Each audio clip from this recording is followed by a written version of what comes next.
I think we could all give good advice to someone who's in a toxic, abusive relationship. Leave. But it's surprising how you and I continue to make the wrong choices over and over again, even though we have options. My wife is a clinical mental health counselor, and she encounters some people who are making some really bad life choices. Choices that from the outside seem like no-brainers, like get out of that situation, what are you doing? But how many of us have been or are in abusive work relationships where we get home from an 8-hour shift and we absolutely hated every second of it, and we refuse to believe that we had other options? Or how many of us have hit a roadblock in our eBay or Amazon stores and refuse to get any kind of help and end up having blood, sweat, and tears because of it? I've been in both situations, and I hope that you can learn something from my mistakes so you don't make the same choices that I did. I went to college for 4 years and went to graduate school for 3 years.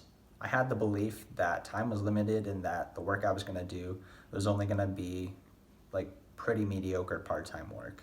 Surprisingly though, over those 7 years, I somehow managed to fit in 368 days of RuneScape game time. Despite being in school for what I thought I wanted to do with my life, playing college soccer, and having part-time jobs, I still put massive focus on learning how to buy and sell items in RuneScape. I knew that people were buying and selling in real life and making like full-time incomes, and I never actually tried to put in the legitimate amount of effort that would have been required to actually learn these things. It was only a couple hours max. I didn't really enjoy the part-time jobs that I had at that time, and I had the belief that the part-time jobs that I was gonna have were just gonna be mediocre and that my time was limited because I was a student.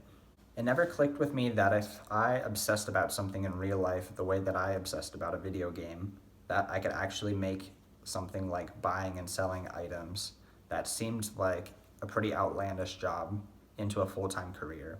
In RuneScape, after a couple of years of flipping, I was quite good at it. I knew a lot of the intricacies of the Grand Exchange. I knew how to do short-term flipping. I knew how to do long-term flipping. I knew how to do inactive flipping. I was extremely good at it. And keeping my items invested in profitable items was absolutely ingrained in me. And in most players' eyes, I had astronomical wealth in the game. But in real life, I felt like my back was always up against the wall. I felt like I had to work part-time jobs that wouldn't give me more hours, or I had to do just during the summer, or scholarships in order to make more money. And I didn't think that putting the extra time into something else would actually work, because sometimes I didn't have a car, sometimes I thought my jobs wouldn't give me more hours, etc., etc. Excuses. In reality, let's say I discovered my second year of college that I wanted to learn how to flip in real life. I could have taken out student loans for that year, and I could have used what I was gonna pay in tuition to buy a car and to pay for mentorship or consulting or courses or something to get myself off the ground selling on eBay or Amazon. And then I could have devoted those 3.5 hours, because that's what it comes out to, 3.5 hours a day average to learning that skill. And I also could have done that while continuing with my part-time jobs and with my degree until selling was actually profitable enough to quit the part-time jobs. That's basically how I got started with reselling. I quit RuneScape and said to myself, I'm gonna bash my head against the wall for $3 an hour until I figure this out. What do I have to lose? I would have been playing RuneScape and making nothing anyways. And it's been a long journey of doing a lot of work for not much pay and slowly but surely getting better and better at it, and eventually being able to make part-time income from it and be able to quit the part-time jobs, to being able to support ourselves fully financially and not have to have a job. And then now I'm making $10,000 a month profit after all fees, costs, etc. And so that just goes to show that what you can do is slowly build this up over a long period of time. Maybe you're in a job you hate that doesn't even pay that well, and like me, and like a person in an abusive relationship, you feel like you have no other options.